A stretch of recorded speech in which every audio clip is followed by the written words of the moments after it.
Listen, I am going to tell you something that still makes my secondary heart skip beats, even though it happened 3 cycles ago. My name is Visk, and I am what you would call a risk assessment officer on Station Apex 7. Fancy title, right? What it actually means is that I get paid to watch beings walk into rooms and figure out which ones are going to cause problems. I have been doing this job for 16 years. 16 years of watching Cortax mercenaries, Vryn assassins, Telux warlords, and every other flavor of dangerous walk through those doors. I am good at my job. I am really, really good at my job. Until her. The day started normal. Well, normal for Apex 7, which is to say controlled chaos with a side of interstellar politics. We had the usual crowd filtering into the diplomatic corps training program. Big species, small species, species that breathed methane, species that photosynthesized, you name it. This program was supposed to teach the next generation of galactic representatives how to not start wars when someone accidentally insults someone else's egg-laying practices. Important stuff. I was sitting in my observation booth, 3 screens running facial recognition, body language analysis, and threat assessment algorithms. My coffee, if you can call the Telux stimulant sludge coffee, was getting cold. Standard morning. Then the humans walked in. Now, let me stop right there. Humans. You have heard of them, right? Everyone has by now. The species that showed up 30 years ago said hello by accidentally winning a war they did not know they were fighting, and then proceeded to confuse every single established empire by being simultaneously absolutely terrifying and weirdly friendly. They brought their dogs. Their dogs. To a galactic council meeting. And somehow made it work. But I am getting off track. Focus, Visk. 6 humans entered the training hall that morning. 5 of them were exactly what you would expect. Tall, loud, taking up space like they owned it. They had that thing humans do, that swagger, that absolute confidence that they belong wherever they decide to stand.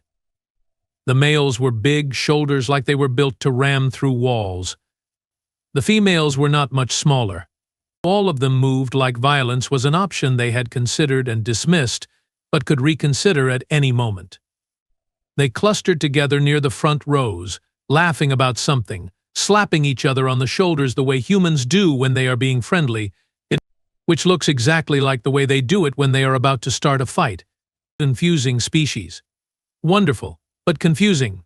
My algorithms lit up like festival lights. Threat level orange across the board. Standard for humans, honestly. They are a species that hunted their food by literally running it to death. Persistence predators. Do you know how terrifying that is? Being chased by something that will not stop, ever, until you collapse from exhaustion. And then they turn that ability into long-distance running, for fun. They do it for recreation. But here is the thing. Here is the thing that still makes my scales itch. The 6th human, she was different. She walked in maybe 10 seconds after the others. Smaller, quieter. She wore the same standard issue training uniform they all did, gray and boring, designed to be neutral. Her hair was pulled back, dark and simple. She carried 1 bag, not the 3 or 4 the others hauled. And she walked to the back row, sat down in the corner seat, and went completely still. Not still like sleeping. Not still like meditating. Still like a predator in tall grass. Still like a gun with the safety off. My algorithms did not even flag her. Fringe threat level, same as her compatriots, nothing special. But every single predator species in that room turned to look at her. Not obviously. Not all at once. But I watched it happen. Kor, the Vryn military advisor, sitting 3 rows up, his head swiveled maybe 2 degrees. Just enough. His nostril slits flared. He was scenting the air.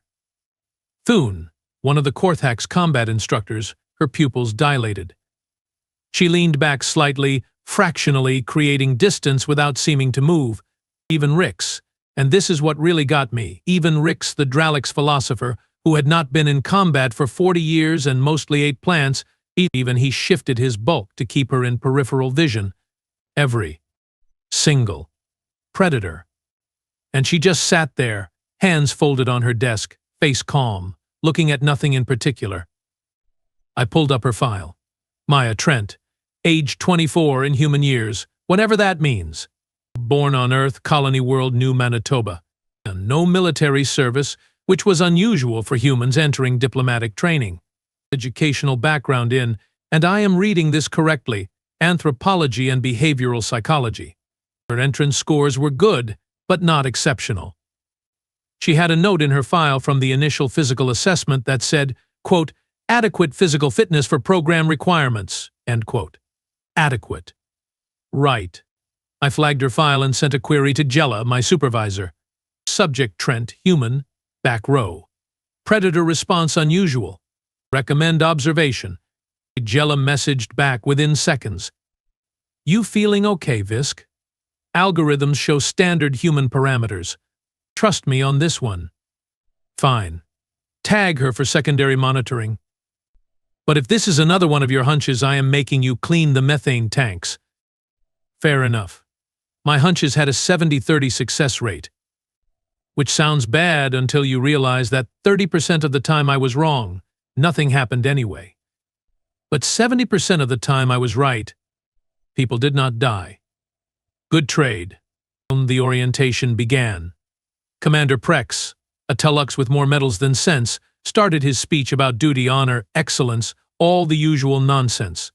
I was watching Maya Trent. She did not move, did not take notes, did not look around. Just sat there, breathing slowly, hands still folded. One of the other humans, big male with red hair and a face full of freckles, he turned around and said something to her. I adjusted my audio sensors. Hey Maya, you okay back there? We saved you a seat up front. She smiled. Small smile, polite. I am good here, Derek. Thanks, though. You sure? You are missing all the fun. I can hear fine. Suit yourself. He turned back around, already distracted by whatever his neighbor was saying. That smile vanished the instant he turned away. Just gone. Like it had never existed. Her face went back to neutral. Not blank.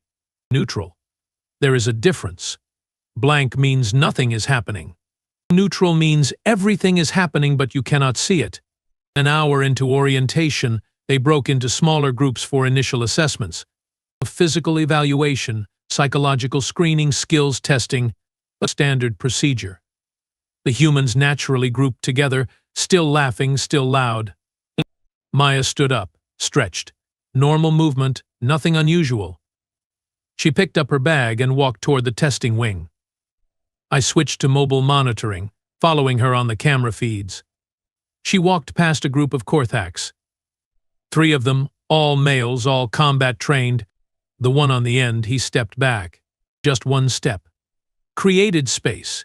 His partner grabbed his arm, confused, asking something in their clicking language. The one who stepped back did not seem to know why he did it. She turned a corner. Rin Cadet coming the other way, not paying attention, looking at his datapad. He glanced up, saw her, and flattened himself against the wall to let her pass. She nodded politely. It kept walking. He stayed flattened until she was completely out of sight. What in the 7 hells was I watching? I pulled up her physical assessment results as they came in. They tested everyone on standard metrics. Strength, speed, endurance, reaction time. The results were, and I checked this 3 times, perfectly average for a human female. Right in the middle of the curve. Not weak, not strong, just average. But here is what the numbers did not show. I watched the video feed of her assessment. They had her run an obstacle course, standard stuff. Walls to climb, barriers to jump, balance beams, the works. She completed it in average time. No records broken. But she moved through it like water. No wasted movement. No hesitation. She did not look at obstacles before dealing with them. She just dealt with them. Fluid. Efficient. Like she had run that exact course 1,000 times before, except she had not because this was her first day. The combat trainer, Thune herself, was watching. I zoomed in on her face. She was frowning. Not angry frowning. Confused frowning. Like she was trying to solve a problem that should not exist. Psychological screening was next. Standard interview format? They put her in a room with Dr. Venn, a Plutarian psychologist with 40 years' experience reading minds. Well, not literally reading minds, but close enough. I tapped into the audio feed. Probably against regulations. Definitely against regulations. But my scales were still itching.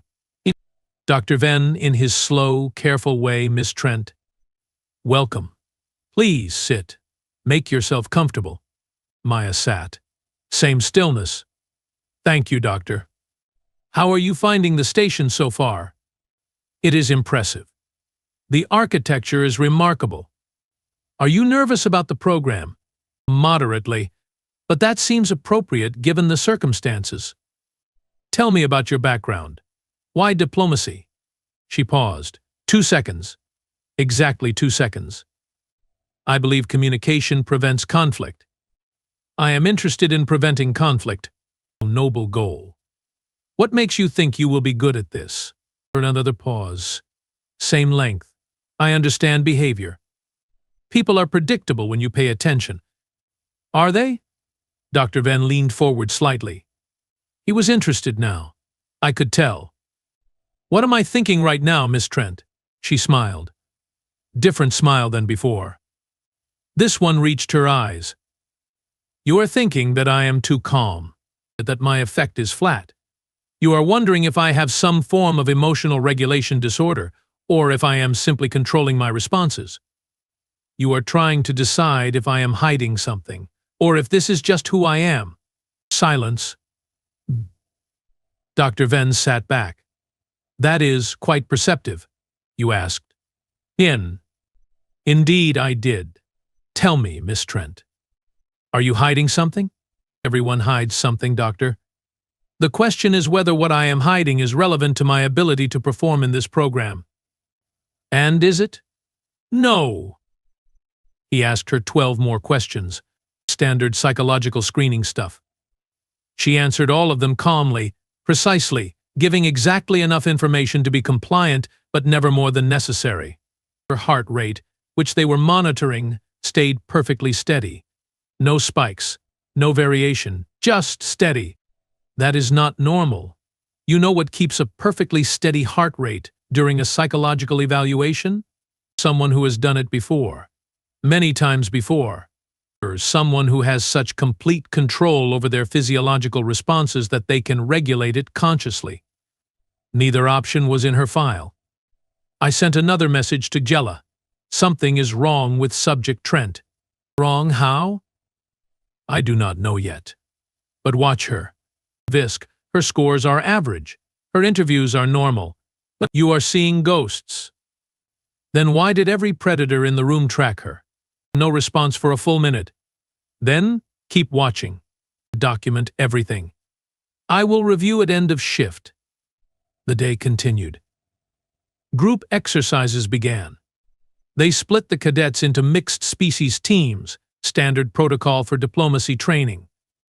You cannot build interspecies cooperation if everyone sticks to their own kind. Maya got assigned to Team 7. 2 Korthaks, 1 Vrian, 1 Telux, 1 Plutarian, and 3 humans including her. The exercise was simple. Negotiate a resource distribution agreement where everyone's needs were met. Sounds easy.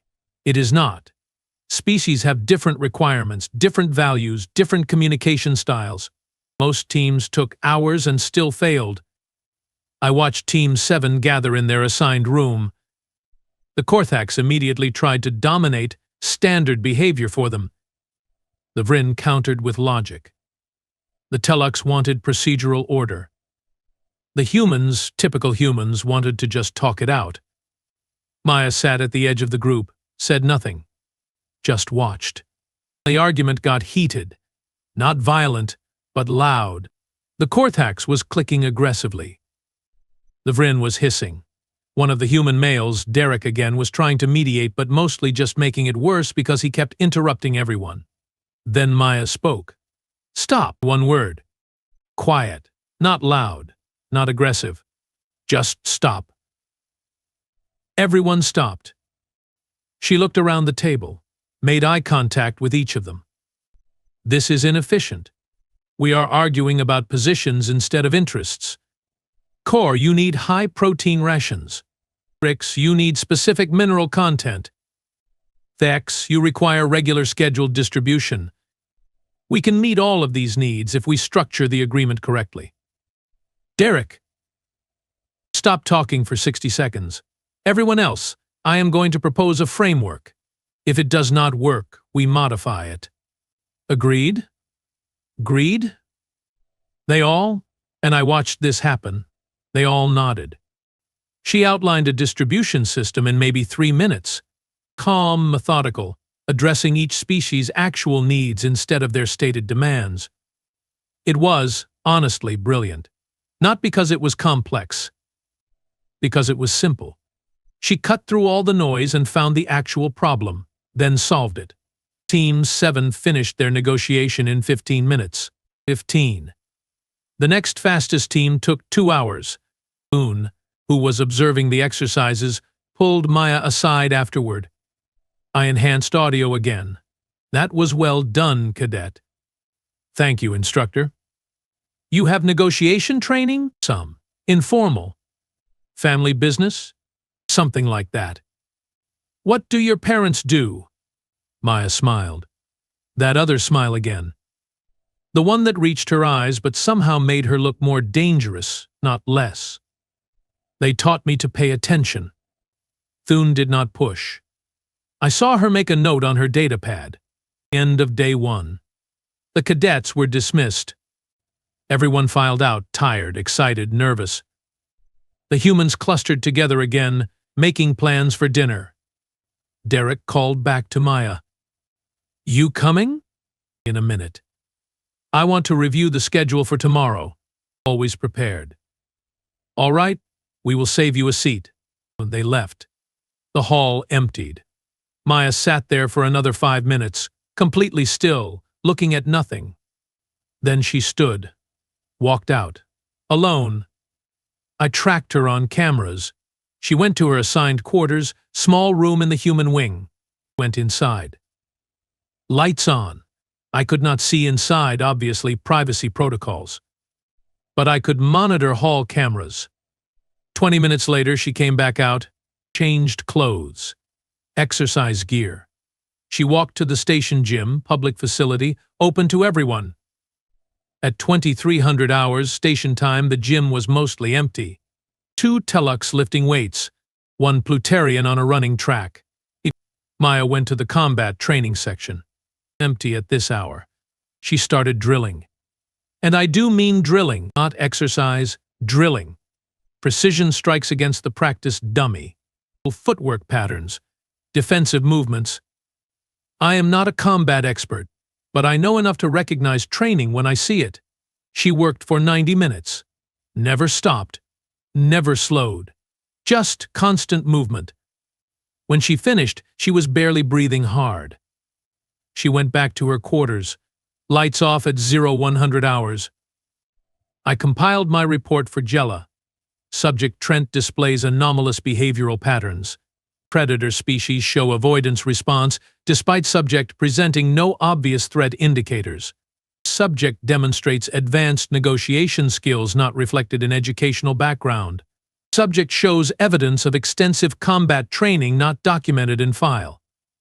Recommend continued observation and background investigation. Jella responded at 0600 the next morning. Investigation approved. I pulled some strings. Her background check was surface level only because she had no military service.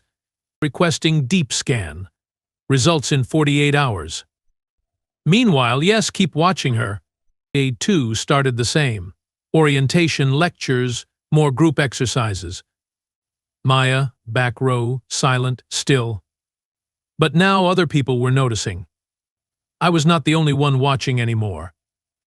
I saw Kor, the Vryn advisor, talking quietly with Thune, both of them glancing at Maya, not obviously, just keeping track.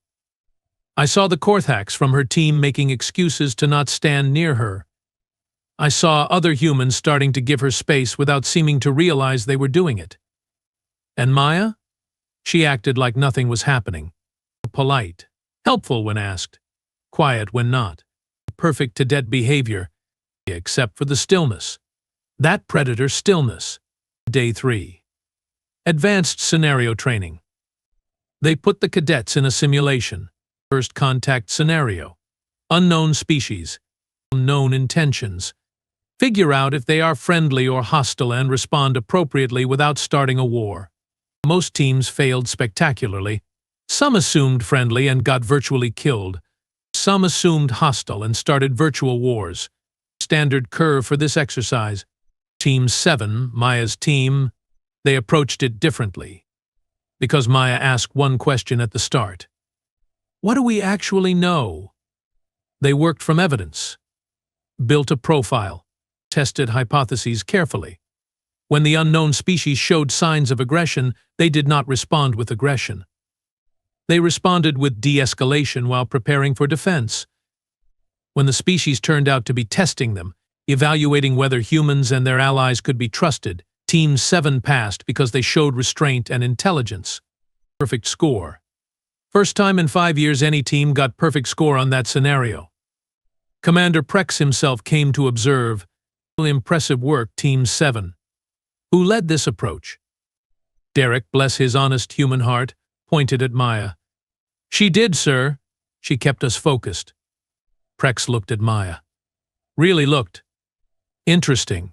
Your file says no military background. Correct, sir. Where did you learn tactical assessment? Books, sir. Books. Yes, sir. I read extensively. He did not believe her. I did not believe her. Nobody believed her. But what are you going to do? Call a cadet a liar on day 3 because she is too good at simulations? Prex made a note. Walked away. That night, the deep background scan came back. I was in my quarters when Jella messaged me. My office. Now. Bring coffee. That is never good. I went. She was staring at her screen, face unreadable. You were right, she said. Sit down. I sat. Dumb. Maya Trent. Age 24. Born on New Manitoba Colony. Parents listed as deceased, industrial accident when she was 6. Raised by her uncle. Uncle listed as civilian contractor. Normal life. Normal education. Normal everything. But I had a friend run a deeper check.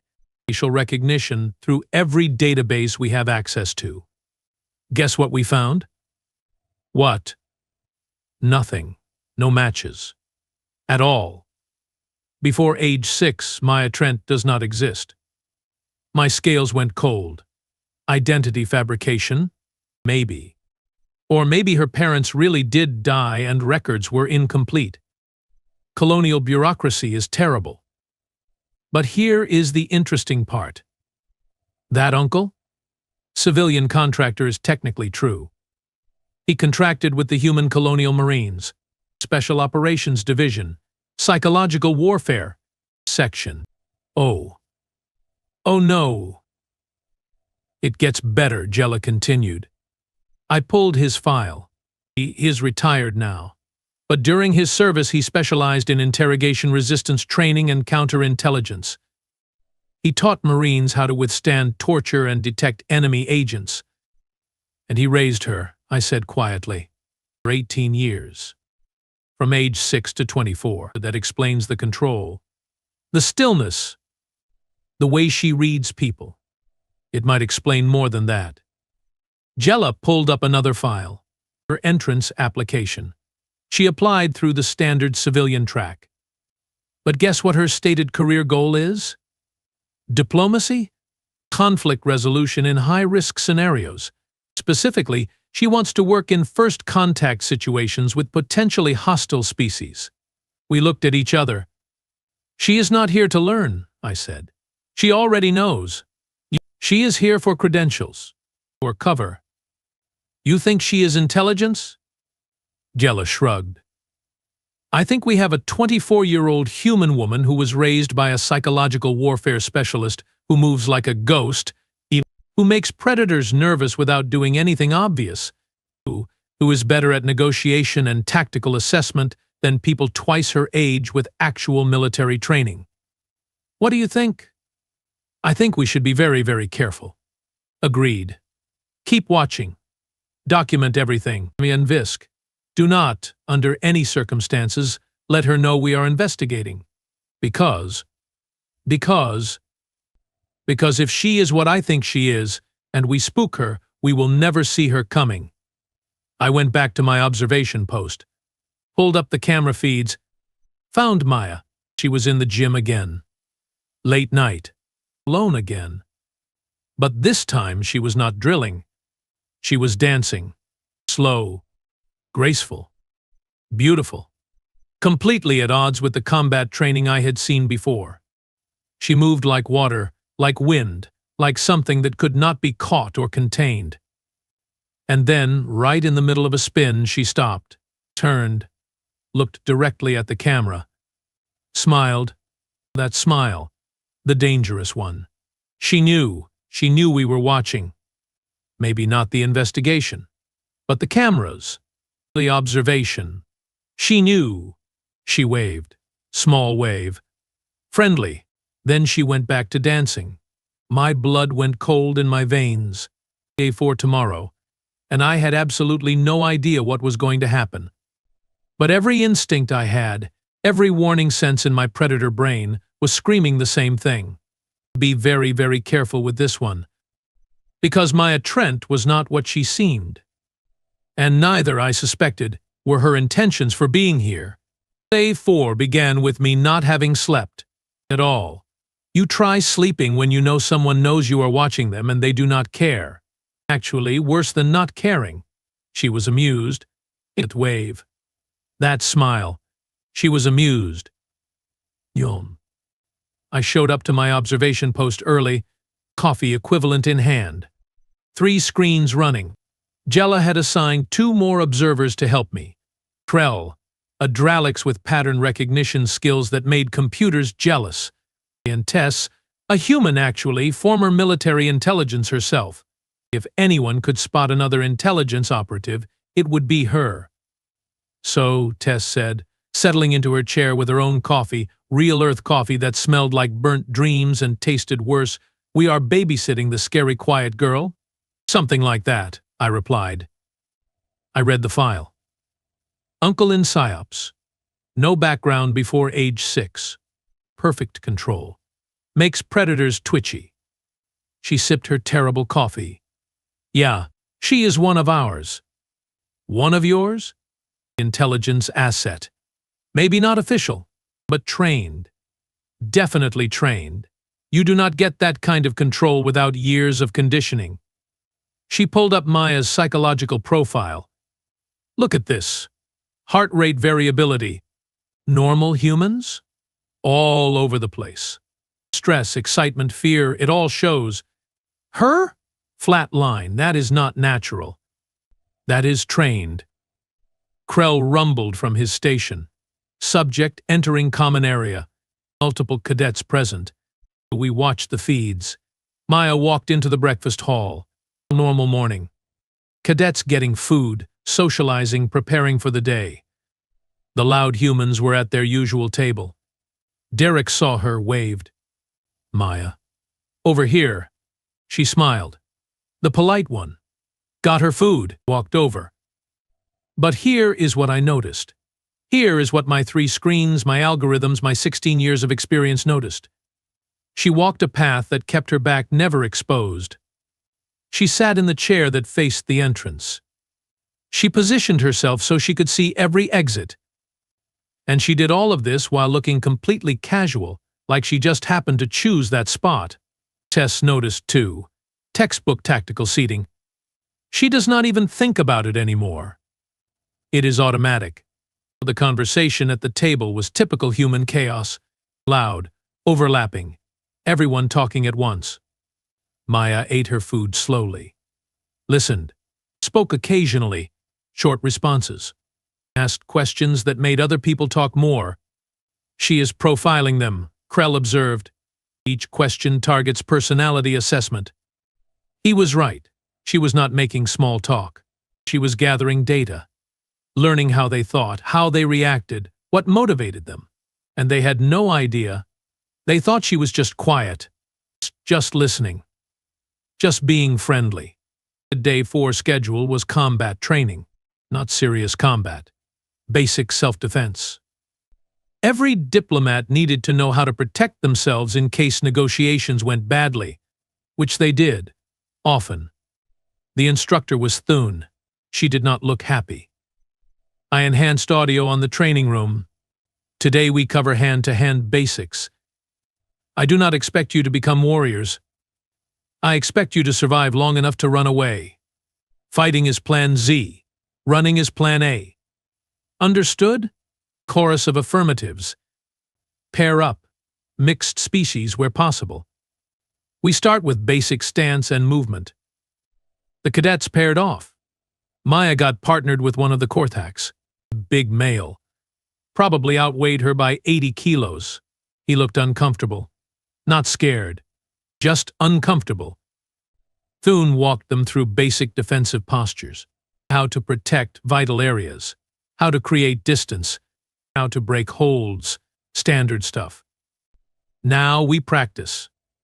Attacker move slowly. Defender execute the technique. Slow, controlled. This is learning, not fighting. The room filled with awkward movement. It's fumbling through techniques. Some getting it. Most not. I watched Maya. Her Korthak's partner reached for her, slow practice grab. She moved. Smooth. Effortless. Textbook perfect technique. She redirected his momentum, created space, returned to neutral. Thune noticed. Walked over. Again, she instructed. They did it again. Same result. Perfect execution. Faster, Thune said. The Korthak sped up. Half speed. Then 3/4. Then full speed. Maya adapted. Every time. Perfect technique. Every single time. Thune called for a stop. Looked at Maya. You have training. Some. My uncle taught me basics. Basics. Thune's tone was flat. Disbelieving. Show me an advanced technique. I only know basics, instructor. Show me your best basic then. Maya glanced at her partner. May I? He nodded. Looked nervous. She moved. One technique. Simple wrist lock to throw. But the way she executed it. Smooth. Effortless. Absolute control. She put the Korthaks on the mat without hurting him. Helped him up immediately. Apologized quietly. Thune stared. That was acceptable. Continue practicing. After class, Thune pulled Maya aside again.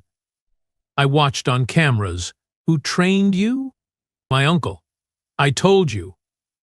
Your uncle taught you better technique than I have seen from cadets with actual military backgrounds. Who is your uncle? He is retired. He valued self-defense skills. What did he do before retirement? Consulting work. What kind of consulting? Maya smiled. The dangerous smile. The kind he did not talk about, instructor. I learned not to ask questions. Thune let her go. Made more notes. Tess, watching from observation, whistled low. She just told Thune exactly nothing while appearing to be completely cooperative. That is advanced interrogation resistance. How advanced? I asked. The kind where you go through months of training getting actually tortured so you learn to give up information slowly. Drip by drip. Making them work for every piece. She is doing it in casual conversation. Tess shook her head. Whoever trained her? They trained her right. The afternoon brought surprise scenario training. No warning. Just alarms. Simulated station breach. Hostile forces. Evacuate to safe zones. Standard drill. Happened twice a year. Tested emergency responses. Most cadets panicked. Some froze. A few followed training. Maya? Maya moved like she had been expecting it.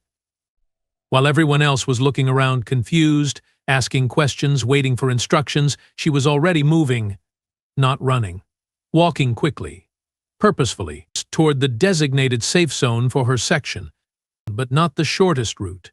She took a path that avoided choke points, or avoided areas where hostile forces in simulation would likely set up ambush positions. She moved like she could see the tactical overlay that the instructors were using to guide the scenario. She reached the safe zone first, held the door for others, did a visual count of her section as they arrived, noticed when one person was missing, reported it immediately to the instructor. Perfect execution. By the book. Better than by the book. The missing cadet, turned out, had frozen in his quarters. Panic attack. Maya volunteered to go back with the instructor to retrieve him, talked him through breathing exercises, kept him calm, got him to safety. After the drill, Commander Prex called her to his office. I definitely was not supposed to monitor this conversation. I monitored it anyway. To Trent. Excellent performance today. Thank you, Commander. You seem remarkably calm under pressure. I do not see value in panic, sir.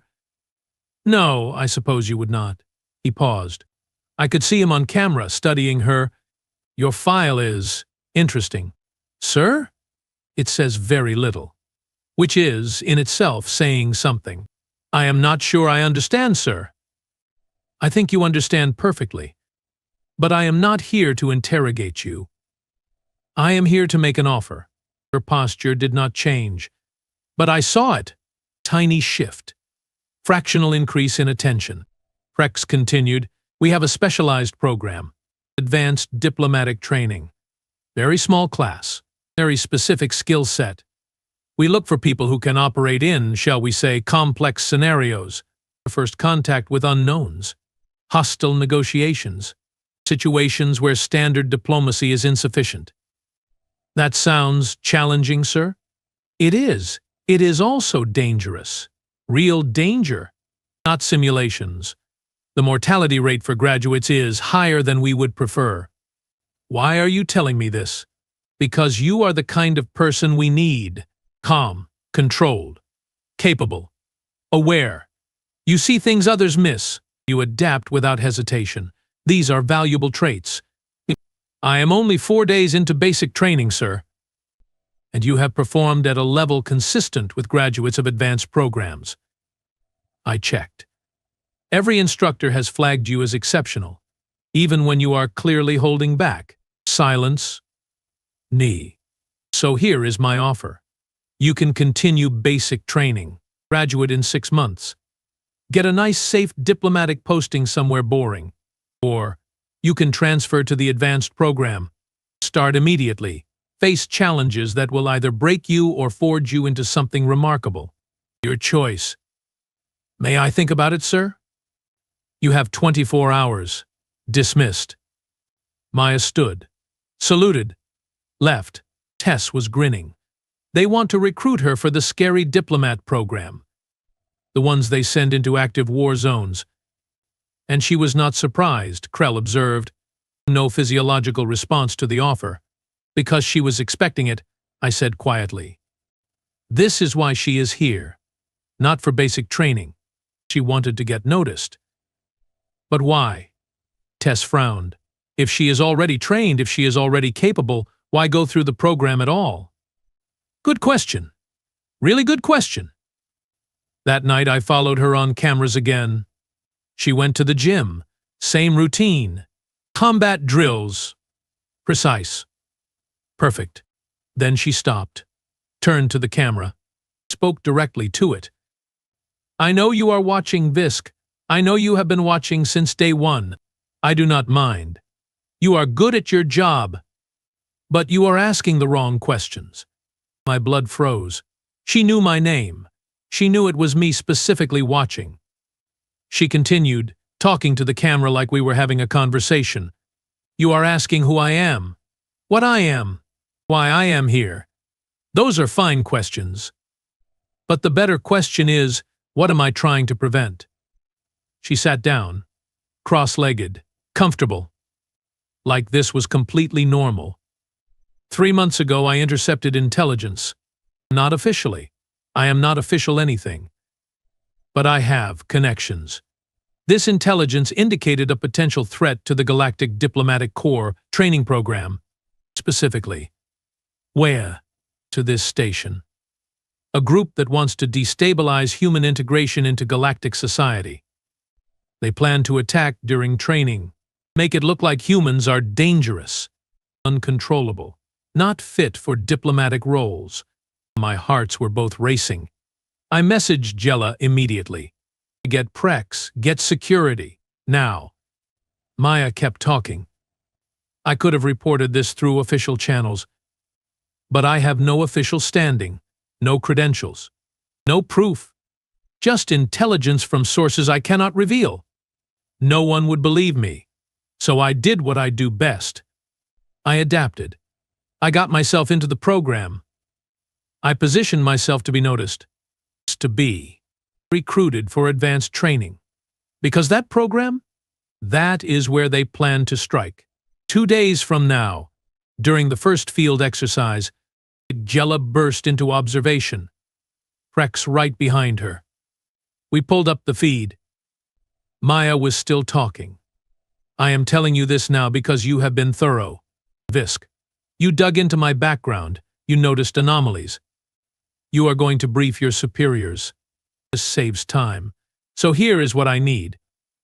I need access to the advanced program security protocols. I need a list of all cadets who applied in the last year. And I need you to trust that I am here to help, not harm. She stood, walked closer to the camera. I am good at what I do. What I do is prevent conflicts before they start. Sometimes that means diplomacy. Sometimes it means infiltration. Sometimes it means being the quiet person in the back row that everyone underestimates. Check your secure channels. You will find a data packet under encryption key 773. That is the intelligence I gathered. Verify it. Then decide if you want my help. She walked out of frame. Prex was already on his command tablet. Encryption key 773. How does she know our security codes? Because her uncle probably set them up, Tess said quietly. If he was who I think he was, he helped design half our security infrastructure. The data packet was there. Encrypted, verified, authentic. We opened it. Detailed intelligence. Names, faces, plans. A cell of extremists. Mixed species. They wanted to sabotage human integration. Planned attack on advanced training field exercise. Explosives. Casualties. Media coverage. Political nightmare. The intelligence was good. Really good. Sources verified. Patterns confirmed. How long have you known about this? Prex demanded, looking at me. I did not, sir. I was investigating her. Not this? She played us, Jella said, but she was smiling. She got herself noticed.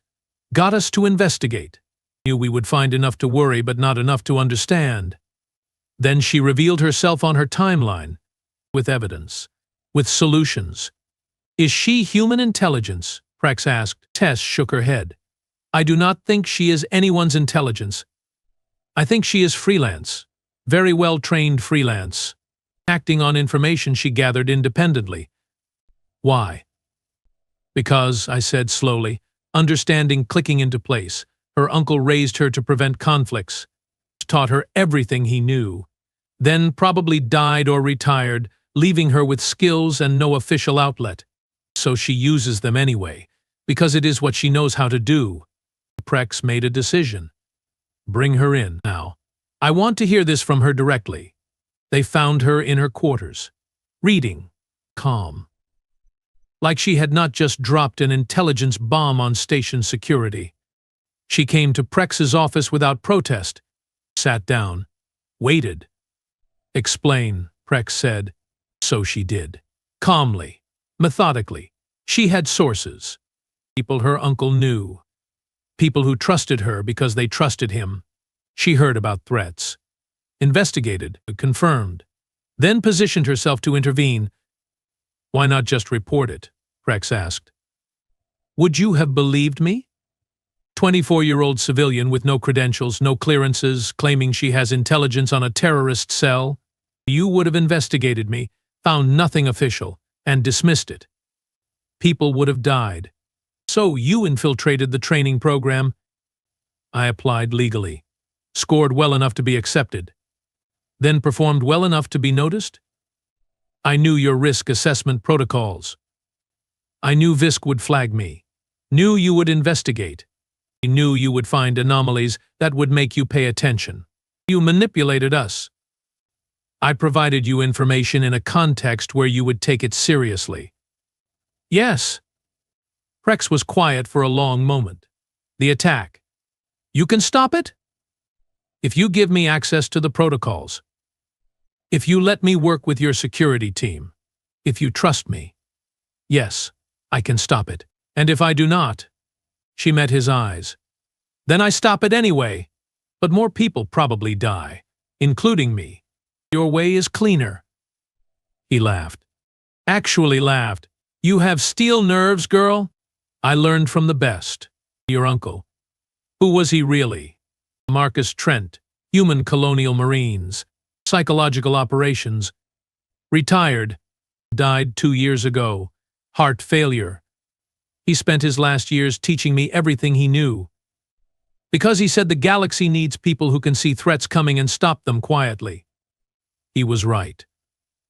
It was right." Prex made another decision. "You are officially recruited into the advanced program, effective immediately. But you work with my security team, full cooperation. No more secrets. Agreed?" "Agreed." The next 48 hours were chaos. Good chaos. Coordinated chaos. Maya worked with station security, identified the threat actors. They had already infiltrated. 2 posing as maintenance workers, 1 as a cadet, planted explosives in the field exercise site. Maya helped coordinate the counter-operation, not leading, supporting, providing intelligence, tactical assessment, reading people. They caught the cell before the attack. No casualties, no explosives detonated. Clean operation. The cadet who was part of the cell, he broke during interrogation. He confirmed everything. Thanked them for stopping him before he killed anyone. Maya watched from observation. Same stillness. When it was over, she walked out, went to the gym, drilled for 2 hours, came back, slept. The next morning, Prex called her back to his office. "You saved lives, cadet." "We saved lives, sir. I just provided information. Do not be modest. It does not suit you." He smiled. "I spoke with your instructors, reviewed your performance, consulted with people who knew your uncle. Here is what I concluded. You are exactly what the advanced program needs. Someone who thinks 3 steps ahead. Someone who sees patterns. Someone who prevents conflicts instead of escalating them. Thank you, sir. But you are also a massive pain in my rear because you operate outside normal chains of command and you make your own rules. I follow rules when they make sense, sir. Which is exactly the problem. You decide what makes sense." He sighed. "Fortunately, the advanced program is designed for people like you. People who need flexibility. So here is what happens next. You complete advanced training. Top of your class. I expect. Then you get assignments. Difficult assignments. First contacts. Hostile negotiations. Pre-conflict intervention. The things no one else can or will do. I am ready, sir." "I know you are. You have been ready for years. We are just giving you credentials now." He paused. "One question. That smile. The one you do. The dangerous one. Where did you learn that?" She smiled. "That exact smile. My uncle taught me. He said the most important skill in negotiation is making people uncertain whether you are their best friend or their worst nightmare. Keep them guessing. Keep them off balance. Stay in control. He taught you well, He taught me everything. 6 months later, I got a message from Maya. She was on assignment. First contact mission, unknown species. High tension scenario. She just wanted to say thank you for noticing her, for taking her seriously, and for helping her do what she was meant to do. I messaged back, "You are welcome. Try not to start any wars." Her response, "I am here to prevent wars.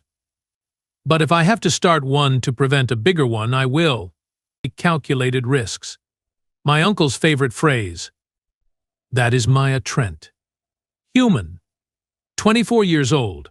Trained by a psychological warfare specialist, capable of infiltrating secure facilities, reading people like books, preventing conflicts before they escalate, making predators nervous without apparent effort. She sits in back rows, silent, still, watching, and every predator tracks her first. Because deep down, in instincts older than civilization, they know what she is. She is the thing that hunts hunters, the predator that preys on predators, the human who turned conflict prevention into an art form. She is exactly what the galaxy needs, and absolutely terrifying, but she is on our side, probably most of the time. I hope. Because if Maya Trent ever decides the galaxy is the threat she needs to prevent, we are all in serious trouble. But until then, I sleep easier knowing she is out there, sitting in back rows, silent, still, watching. Preventing the wars we will never know almost happened. That is the thing about humans. They are not just persistence predators who run prey to exhaustion. They are not just pack hunters who coordinate perfectly. They are strategic thinkers who fight wars before they start, to infiltrate, who adapt, who learn. And sometimes they raise children who become those skills personified. Maya Trent is not special because she is superhuman. She is special because she is completely human, taught by another human, using human methods, achieving human results. And human results, in galactic terms, mean prevented catastrophes, saved lives, maintained peace. So yes, she sat in the back row, silent. But every predator tracked her first, because they knew, they sensed, they understood on some deep level. She was not prey. She was never prey. She was the guardian, the watcher, the one who sees threats and ends them quietly. She was human. And that, it turns out, is exactly what makes her so formidable. My name is Visk. I am a risk assessment officer on Station Apex 7. And I just learned that the biggest risk is not the threats you can see. It is the threats that get stopped before you ever know they existed. By quiet humans. In back rows. Watching. Always watching. Thank you, Maya Trent, for teaching me that lesson. And thank you, Marcus Trent, wherever you are, for raising a daughter who saves the galaxy one prevented conflict at a time. We are lucky to have her, even if she does scare the hell out of us.